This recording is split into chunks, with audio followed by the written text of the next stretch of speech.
Hey everybody, and Tony here with a review of Verdi's Don Carlo, live streamed from the Wiener Staatsoper, which I saw as a downloaded MP4 file, all thanks and in courtesy of my dearest friend and fellow opera fan, Dillon Haynes, aka Coloraturafan.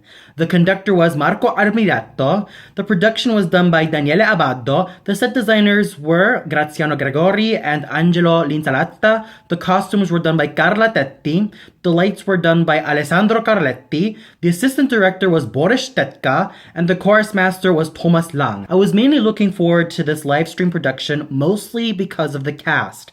I mean, you have Roman Vargas singing the title role, you have Rene Papa singing Filippo, Alexandru Moisiuc singing the Grand Inquisitor, Jungmin Park singing the Monk, Anya Hartero singing Elisabetta, Beatrice Oyamozon singing Eboli, Ludovic Dizier singing Rodrigo di Posa, Carlos Osuna singing both the Count of Lerma and the Royal Herald, Eliana Tonza singing Tebaldo, and Andrea Carroll singing the Heavenly Voice.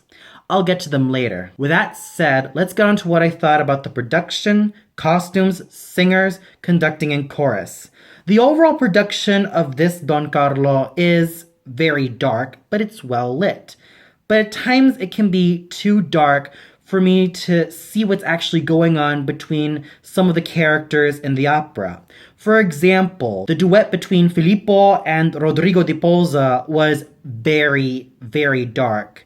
But I guess you could say that darkness was necessary probably to show the darkness and emptiness in Carlo's heart and many of the other characters' hearts and psychology as well of what they really want and need. I mean, you have Carlo, who so badly wants Elisabetta, who so badly wants Carlo, Filippo, who ended up marrying Elisabetta, but realizes that Elisabetta doesn't truly love him body and soul. You have Rodrigo, who wants freedom, and Eboli, who very much wants Carlo's love, but is so caught up with, at times, her own vanity, but is still very torn between her duty with the queen and her love for Carlo.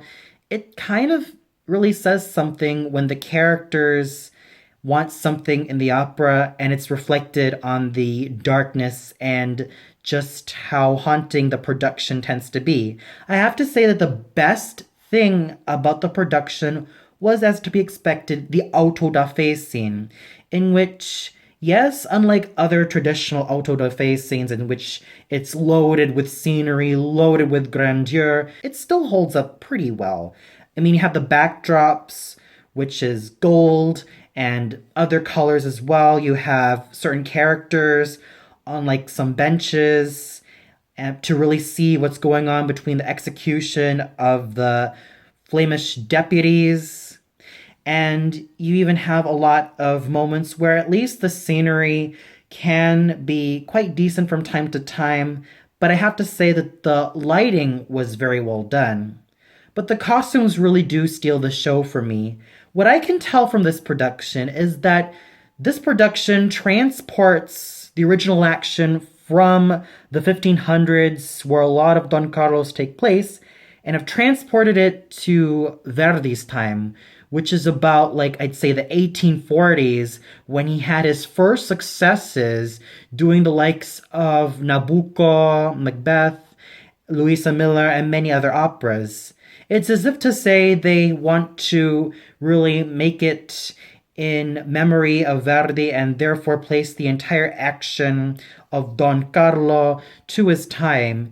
And I really love the costume of Philip. He really looks regal, he looks elegant and dashing. And even that of Elisabetta, who looks absolutely gorgeous, like a swan. And all the ladies' costumes really looked wonderful as well, and even that of Tebaldo's costume. What's also quite interesting is that the costumes for Carlo and Rodrigo look rather similar, as if though they're the ones that want to search for independence and want to really find something for themselves in order to redeem themselves from all the tyranny and from what society has to offer for them.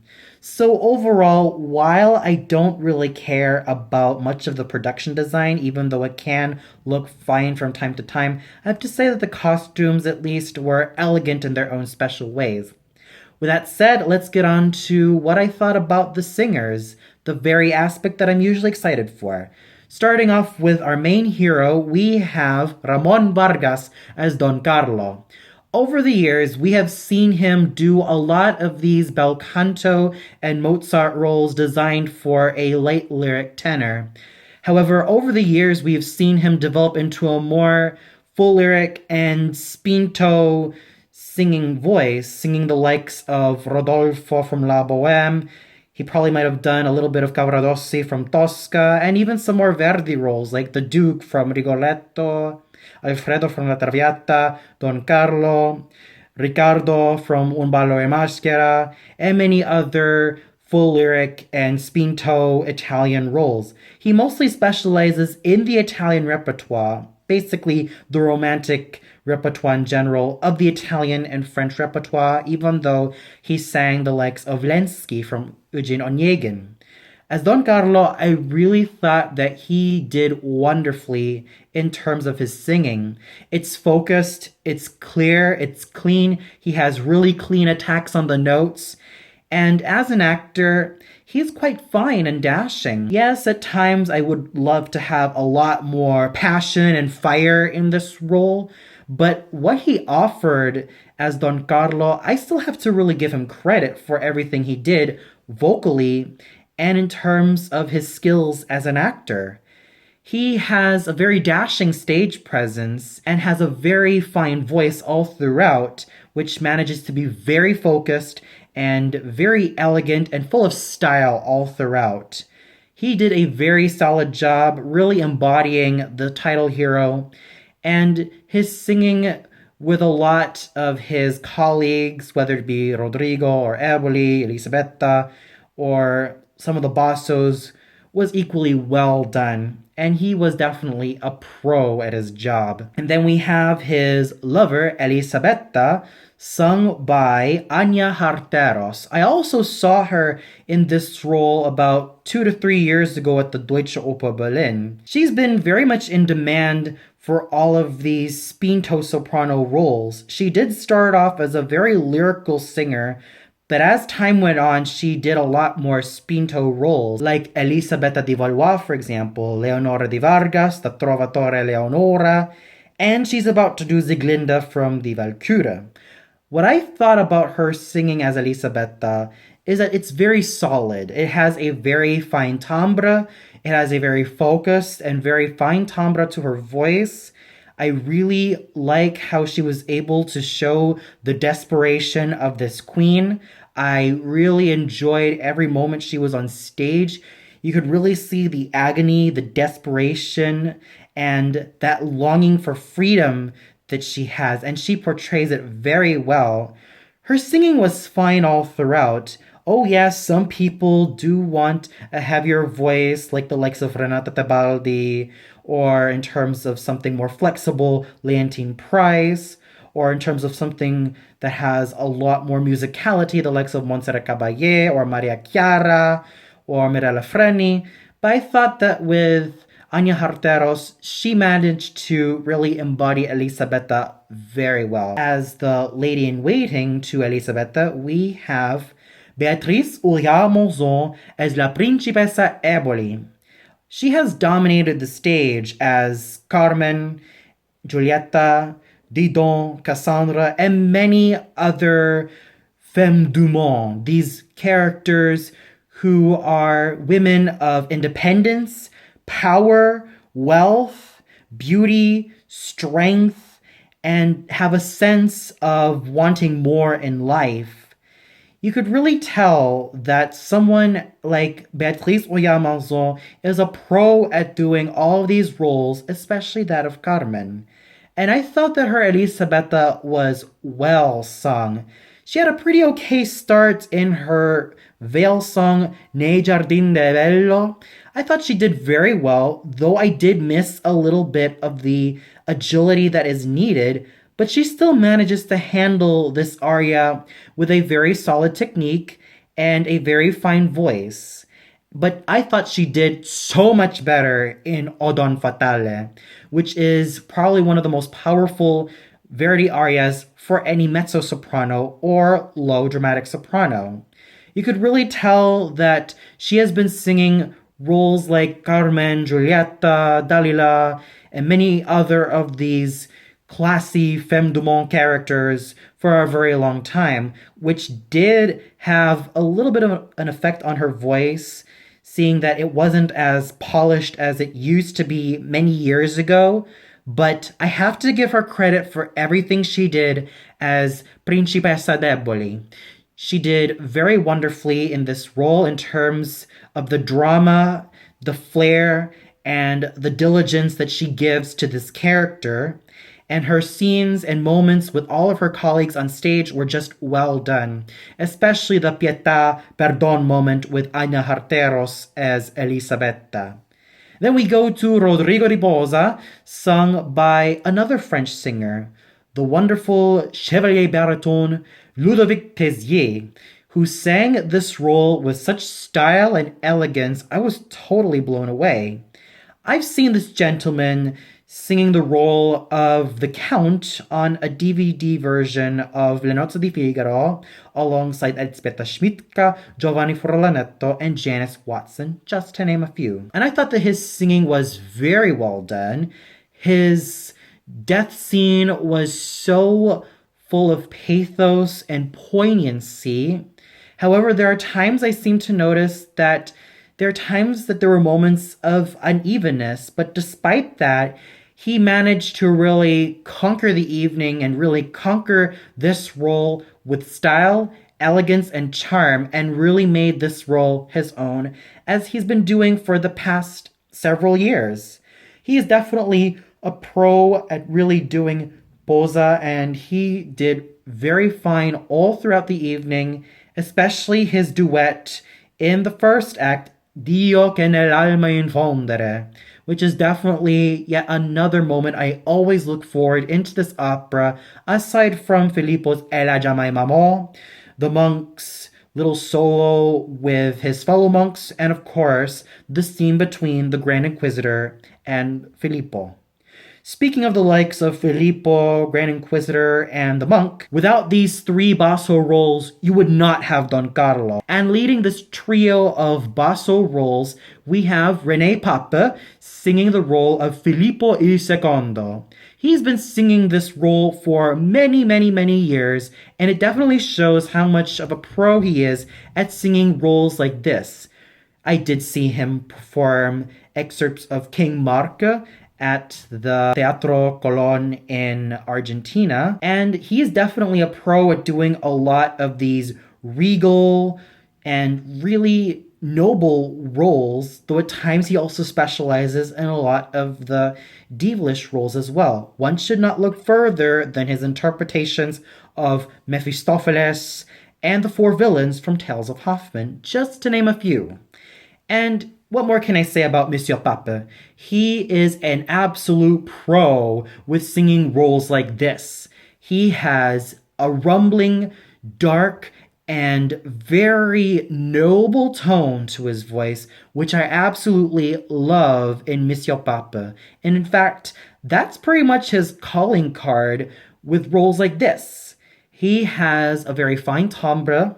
He has a very strong and leonine stage presence, and he was definitely a lion on stage. He has a very superb technique, and he had really, really wonderful moments on stage. He was, without a doubt, one of the big stars of the evening. And then we go to Alexandru Moisiuc as the Grand Inquisitor, who has a very fine basso cantante voice, which can go to the depths of a basso profondo. And he has a very fine stage presence as well. You could really see the agony, the anguish, and the absolute pain this Inquisitor has, even though he's supposed to be scary and frightening with his stage presence as well. Yes, he does imbue a little bit of that scariness and a little bit of that edge as well. But you could also see some frailties to his character because what more can you expect? This character is 90 years old and pushing 100. So you could really see that really be exposed in this role, and he does it with flair. There were times vocally that he sounded almost a little bit edgy, like he was almost about to shout. But what he gave to this thankless character is really of the highest order. His singing was fine, his stage presence was strong, and his moment with Rene Pape as Filippo was absolutely amazing. You could really see these two wonderful bassos really working well off of each other. And then we go to the smaller basso part of the monk, known in actuality as the specter of Charles V, sung by Jongmin Park. He has a very wonderful voice. I really, really love the timbre of his voice. It's cavernous. It's so rich, and it is so full of might and power. I was absolutely blown away. He managed to really make the best out of this equally thankless part. And out of all the singers in this live stream, I have to say that these three bassos were the absolute stars.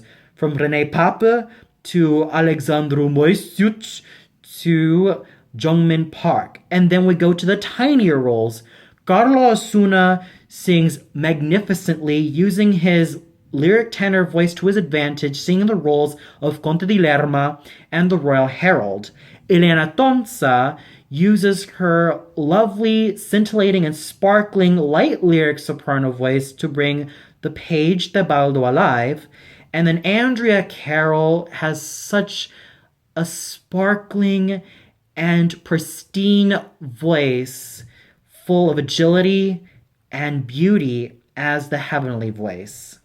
So overall, the singing was absolutely wonderful all throughout.